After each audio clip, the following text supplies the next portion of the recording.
Olá, caríssimos, como vão? Hoje nós vamos estudar o período da Idade Média. Vai ser a aula de hoje. Aliás, a Alta Idade Média, mas aí daqui a pouco chegamos às especificações. Antes de mais nada, é necessário que a gente tenha em mente que Idade Média já é complicada só pelo nome. Quem de nós não ouviu falar da expressão algo medieval, atraso feudal, coisa do tempo da Idade Média? Muitos. A Idade Média adquiriu ao longo do tempo uma conotação pejorativa, algo negativo, um período que se caracterizaria somente pelo atraso, um período em que a humanidade estagnou, a Idade das Trevas, como é também conhecida, a Noite dos 1000 anos, onde o trabalhador seria subjugado, o servo estaria nas mãos do senhor feudal e todo o pensamento da época estaria nas mãos, controlado pela igreja. Olha, não é bem assim. A Idade Média não foi tão terrível como parece, ou como o nosso senso comum diz. O período da Idade Média é um período histórico como qualquer um outro. Não foi o melhor tempo da humanidade, mas nem muito menos o pior tempo. A ideia negativa da Idade Média ocorreu lá no Renascimento. Quando vocês estudarem o Renascimento, vocês vão ver que no Renascimento se valoriza a ideia de um novo homem, o antropocentrismo. No Renascimento, vocês vão ver, tem a influência de Grécia, de Roma. Valorizaram a antiguidade clássica, em detrimento da Idade Média. O período anterior aos renascentistas foi visto como um período de atraso. Por quê? Porque ele não estava pautado nos valores dos gregos e dos romanos. Portanto, a Idade Média, o período medieval, não foi trevas coisíssima nenhuma. Foi um período normal, como qualquer outro, nem bom, nem ruim. Apenas um período histórico. E é isso que nós vamos ver hoje. A cronologia a respeito da Idade Média nos coloca algo muito simples. A divisão em dois tempos, cada um deles com características específicas. O primeiro deles seria a Alta Idade Média, do século V até o século X. O segundo seria a Baixa Idade Média, do século XI até o século XV. A Alta Idade Média seria um momento que começaria desde a crise do Império Romano até a quase formação do feudalismo. Em resumo, a Alta Idade Média é quando o tal do feudalismo, que nós vamos ver depois, em outra aula, o tal do feudalismo se forma. Já a Baixa Idade Média é o feudalismo, a sociedade feudal em seu máximo, em seu apogeu. E, ao mesmo tempo, ao final do período, lá no século XIV, o feudalismo em sua decadência e queda. O nome, agora com curiosidade, mas é bom entender. O nome Alta e Baixa Idade Média vem de acordo como se fosse um rio. Como assim? É o seguinte, o rio nasce no alto da montanha e a sua foz é lá embaixo, lá junto ao mar. O alto da montanha, o início, a Alta Idade Média. O baixo, sua foz, fim, Baixa Idade Média. É assim que se pensa o período. Bem, sobre o período da Idade Média, é necessário entender as suas origens. É por isso que a aula de hoje vai ser dedicada ao primeiro período dela, o período da Alta Idade Média. O período da Alta Idade Média teria como início oficial a queda do Império Romano. Agora, para entender isso, é necessário voltar ao contexto romano e ver que a invasão dos bárbaros invadindo aquele território foi algo que veio como consequência de uma crise maior, a crise do século III. Podemos traçar como características da crise do século III, exército cada vez mais bárbaro. Isto é, o exército era uma instituição que, durante o Império Romano, gozava de um grande privilégio. Estar no exército é ter um respeito. Quem estava no exército era o cidadão de Roma. As legiões romanas venciam as batalhas. Roma chegava ao seu apogeu. Com a crise do século III, o exército já não é mais o mesmo. Agora, dentro das fileiras do próprio exército estão os bárbaros, isto é, aqueles que não são romanos, aqueles que vivem fora do território romano. Os bárbaros vão ser incorporados ao exército. E essa instituição, que antes tinha um grande respeito, que antes possuía uma grande admiração de todos, vai ser cada vez mais ocupado por membros que antes eram combatidos, os bárbaros, e vai cada vez mais mostrar sua decadência. Se o exército romano, símbolo da expansão e do apogeu romano, entra em decadência, é sinal que Roma não está mais na mesma. Outra característica da crise do século III é a crise do escravismo ou a falta de mão de obra. Isto é, durante o período do Império Romano, Roma se expande, conquista terras e escravos. Os escravos são fundamentais em Roma. Eles são a mão de obra do Império Romano. Com a crise do século III, Roma para de se expandir. E Roma parando de conquistar terras e escravos, ela para de conquistar aquilo que poderíamos chamar de seu suco vital, o que garante a sua força. A crise do escravismo está associada aí. É o momento no qual Roma já não é mais a mesma, já não tem a mão de obra, já não tem o recurso para os braços, melhor dizendo, para exercer, para transmitir a riqueza daquela sociedade. A crise do escravismo e a mão de obra indicam que Roma, que antes era alicerçada na força do escravo, hoje não tem mais. Há uma grande mudança vindo por aí. A expansão do patrocínio e do colonato nos mostra novas formas de dependência que naquele momento se criaram. O romano foge para os campos, foge da cidade para os campos, nas terras de latifundiários, em busca de proteção. Essa proteção que ele está buscando se chama patrocínio. Lá ele encontra terras que lhe são arrendadas e tem obrigações sobre aquelas terras. Por exemplo, ele deve estar fixo àquelas terras, não pode vendê-las, mas também não pode sair delas. Isso se chama colonato. A expansão do patrocínio e do colonato nos mostra que há uma ausência do Estado e cada vez mais o fortalecimento de laços de dependência pessoal.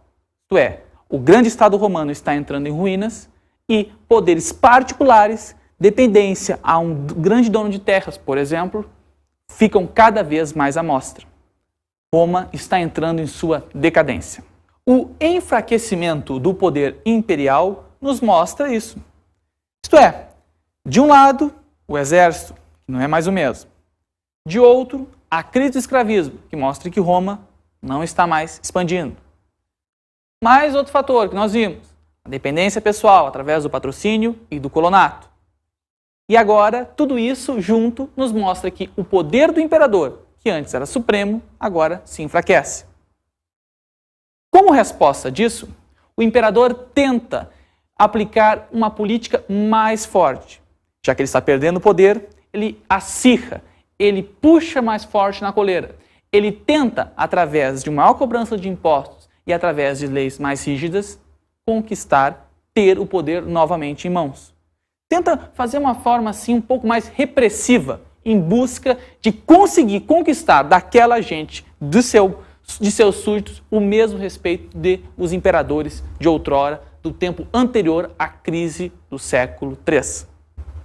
Só que essa situação na qual o imperador tenta conquistar novamente o poder perdido, implantando medidas repressivas, causa um certo estranhamento e desconforto na população romana. Seria interessante a gente pensar e perguntar da seguinte forma, como o romano daquela época se sentia numa situação como aquela?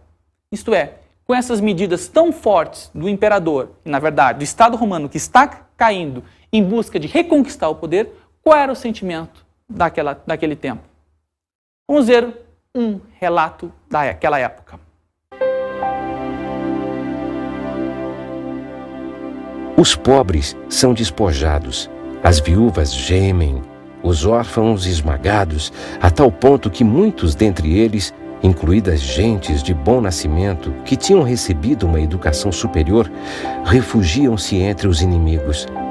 Para não perecer sob a perseguição injusta, vão buscar entre os bárbaros a humanidade dos romanos, porque não podem suportar mais entre os romanos a inumanidade dos bárbaros. E não tem motivo algum para se arrepender deste desterro, porque preferem viver livres sob a aparência de escravidão a serem escravos sob a aparência de liberdade.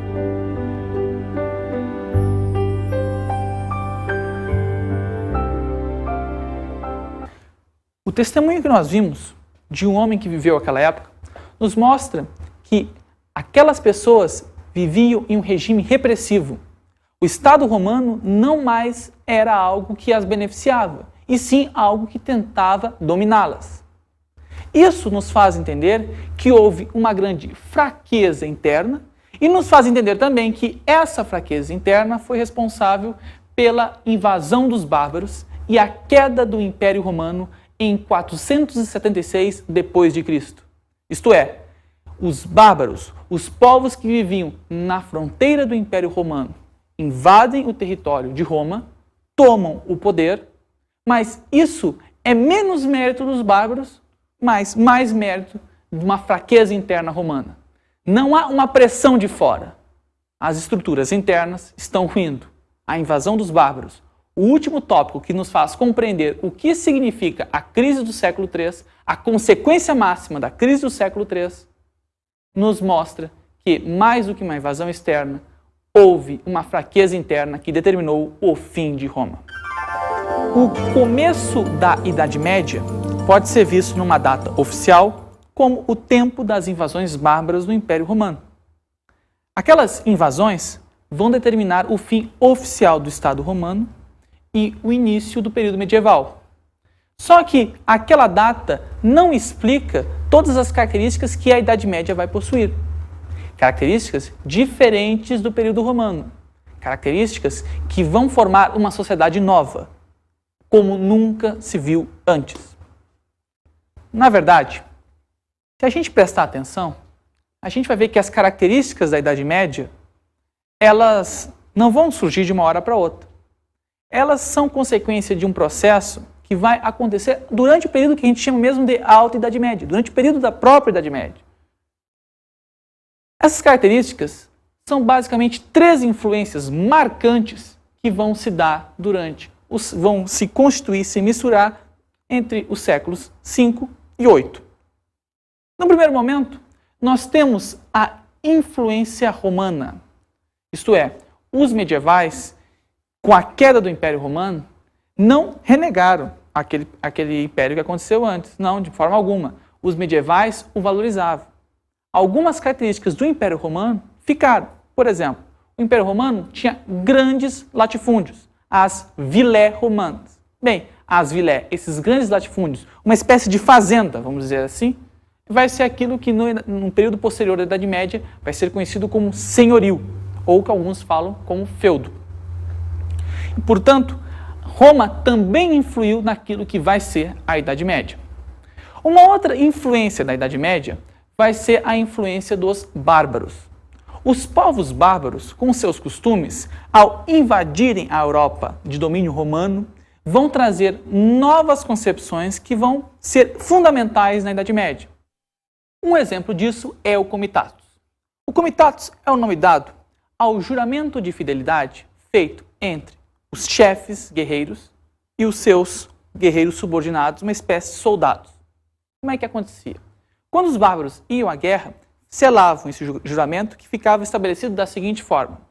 O chefe guerreiro prometia aos seus soldados fidelidade e, se eles fossem fiéis, ganhariam despojos na guerra, pilhagem, o produto de pilhagens, por exemplo, iria para esses soldados. E, de outro lado, os soldados, para terem essa recompensa, deveriam ser fiéis ao chefe guerreiro, isto é, lutar até a morte. O comitatus vai ser aquilo que, na Idade Média, vai ficar conhecido como o pacto feudo-vassálico. E uma terceira influência foi a influência do cristianismo, a matriz cristã que vai ser fundamental na Idade Média. O cristianismo vai ser responsável por fazer com que essas características romanas entrem em fusão com as características bárbaras. Vai ser aquilo que vai conseguir unir dois polos tão distintos que durante toda a antiguidade ficaram separados. Entendeu? Bárbaros e romanos, durante todo o período antigo, não entravam em contato. Os romanos achavam um absurdo o contato com os bárbaros. A Idade Média é um período tão diferente que essas culturas que têm matrizes, características próprias, vão conseguir formar uma sociedade em conjunto e o cristianismo vai ser fundamental nessa união. Os impérios medievais da Alta Idade Média. Ela está dividida em basicamente dois grandes períodos. O primeiro período é o período que nós vimos, é o período da formação da Idade Média, da influência entre aquelas três matrizes, a matriz romana, a matriz bárbara, a matriz cristã. Aquilo que vai dar, digamos, a liga, a cola que vai caracterizar toda a Idade Média.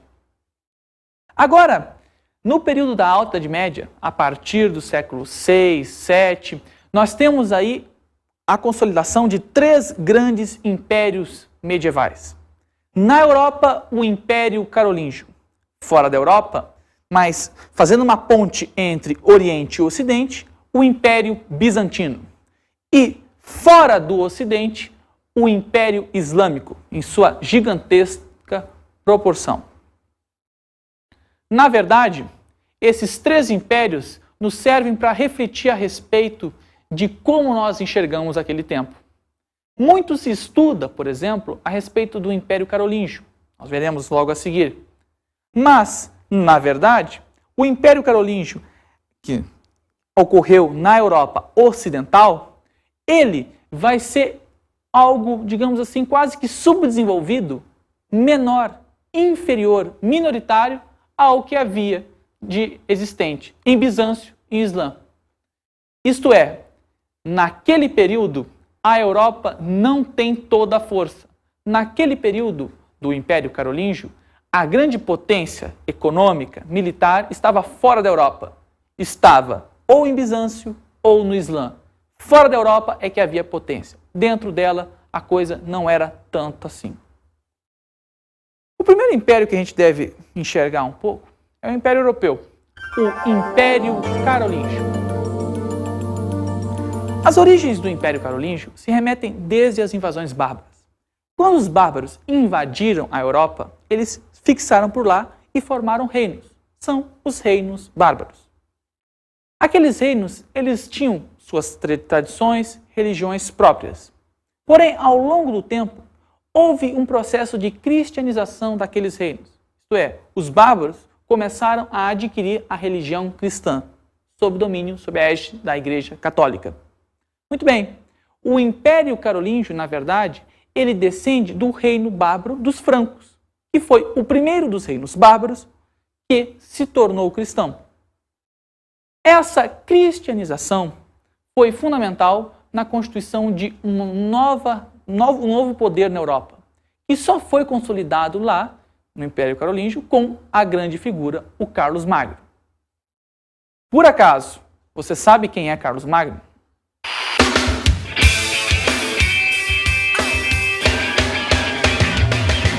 Ele foi um grande conquistador, ambicioso. Era grande, velho. Já que o nome dele tá na história, foi alguma coisa incrível. Ele fez grandes conquistas no Egito, foi um grande imperador, realmente. Eu só sei que ele foi um imperador e que ele era filho do Pipino o Breve. Na verdade, Carlos Magno foi o grande governante do Império Carolíngio. Ele foi coroado como o imperador dos romanos. Sim, o Império Carolíngio era algo tão inédito na Europa, uma Europa de descentralização política, que a sua estrutura lembrava um novo Império Romano. Como se fosse a volta do Império Romano, a volta daquele tempo que os medievais não mais viveram. O certo é que as estruturas do Império Carolíngio foram muito fortes enquanto Carlos Magno esteve vivo. Com a sua morte, seu filho assume e os seus netos, tempos depois, acabam com o território, partilham entre eles. O certo é que o Império Carolíngio vai acabar mesmo com essa partilha, que seria a partilha de Verdun, mas o importante é que naquele período de uma Europa que estava se consolidando como centralizada, ela vai sofrer a invasão de outros povos. Invasão de outros povos que não os bárbaros. São os vikings, que invadem e desestruturam todo aquele povo.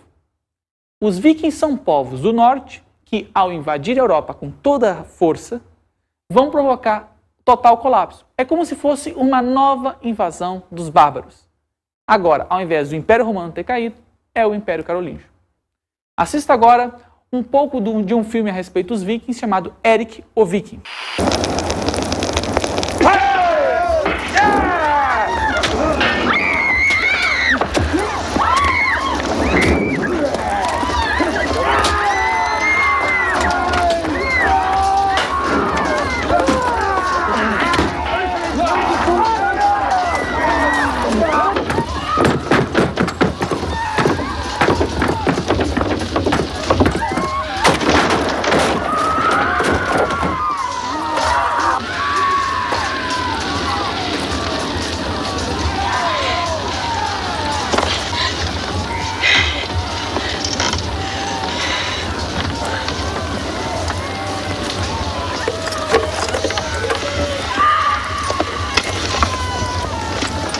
Have you done this sort of thing before? Me? Of course. I've been looting and pillaging up and down the coast.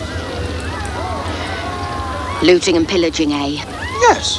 What about the raping? Shut up. Well, it's obvious you haven't raped anyone in your life. Shh.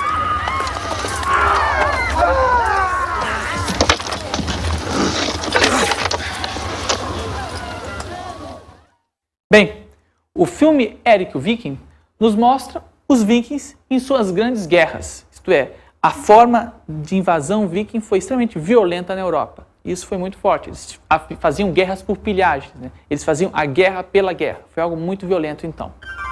O Império Bizantino é um dos grandes impérios medievais. Ele fica fora da Europa. O Império Bizantino é aquilo que era o Império Romano do Oriente.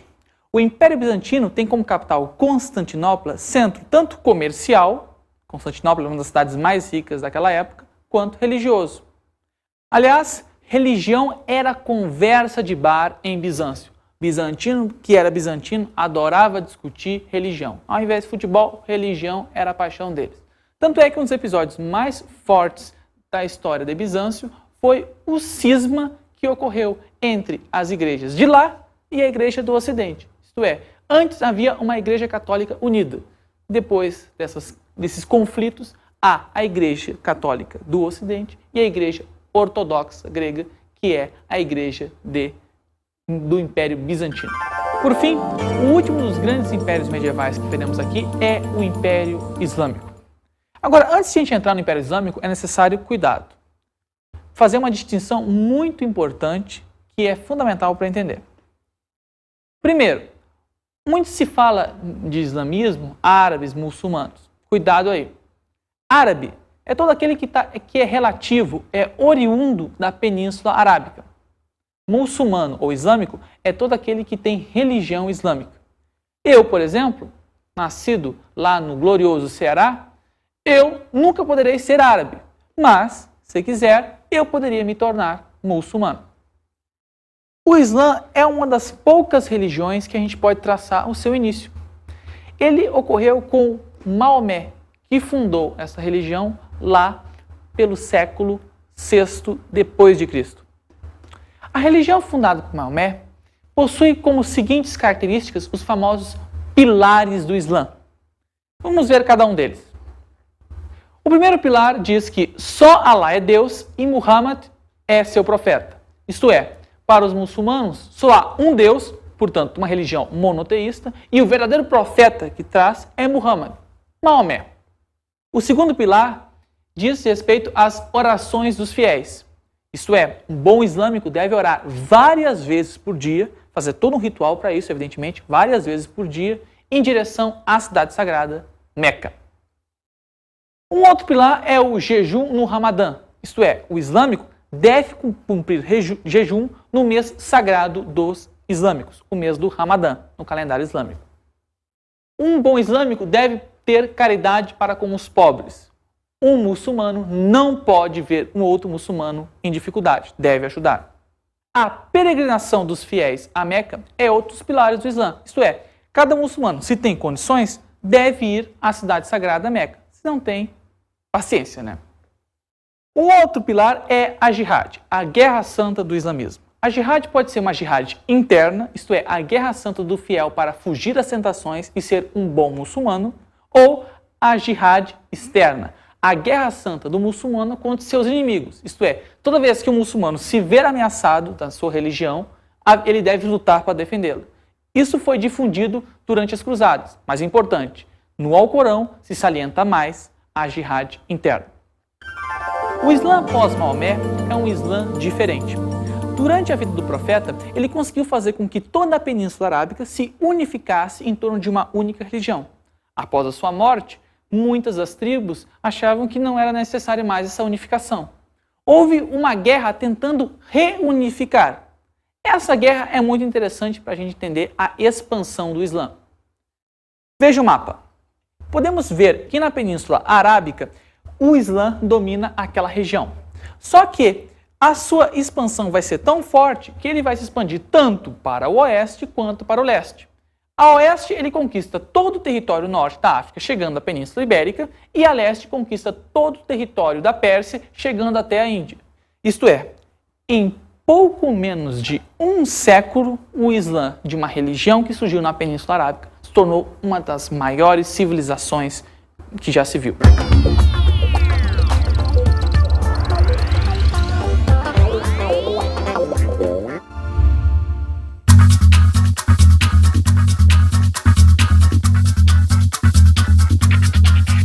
Bem, as dicas de estudo hoje giram em torno de 2 filmes e uma reflexão.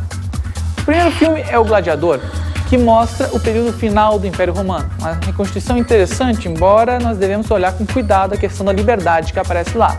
Dê uma olhada. O outro é Erik o Viking, uma comédia, que mostra os vikings. Algo muito interessante para entender aquele povo que foi muito forte no período da Alta Idade Média. Agora, uma reflexão interessante para a gente pensar é, primeiro, a diferença entre árabe e muçulmano, algo fundamental para não confundir alhos com bugalhos.